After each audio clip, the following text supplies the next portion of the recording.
రూపాయల బాటిల్ ఒక్కటి మాత్రమే కొత్తగా తెచ్చిపెట్టారు.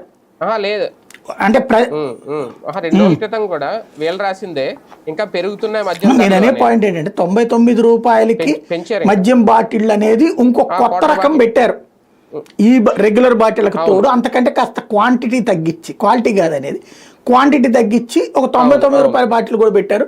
అవి 10 లక్షలు అమ్ముతుంటే ఇది ఒక 50,000 ఆడబడేసి ఉంచండి అన్నటువంటి విధంగా పెట్టారు. ఇది 10 రూపాయలు రేటు పెంచారు. ఇంకా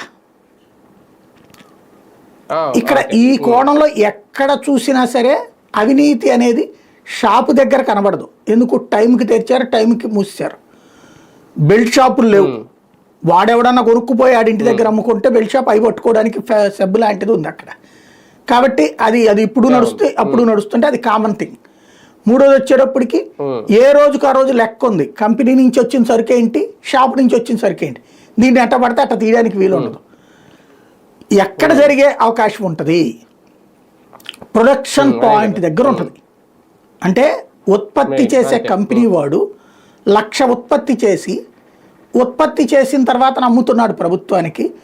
వాడికి 75 రూపాయలు పడుతుంది అనుకోండి, వాడు 85 రూపాయలు అని చెప్పేసి లెక్క చెప్పి బాటిల్కి 10 రూపాయలు చొప్పున ప్రభుత్వం తీసుకోవచ్చు. కానీ అది ఎట్లా తీసుకుంటారు? క్యాష్గా తీసుకోవాలనుకోండి, ఈ క్యాష్ వీళ్ళు చెప్పే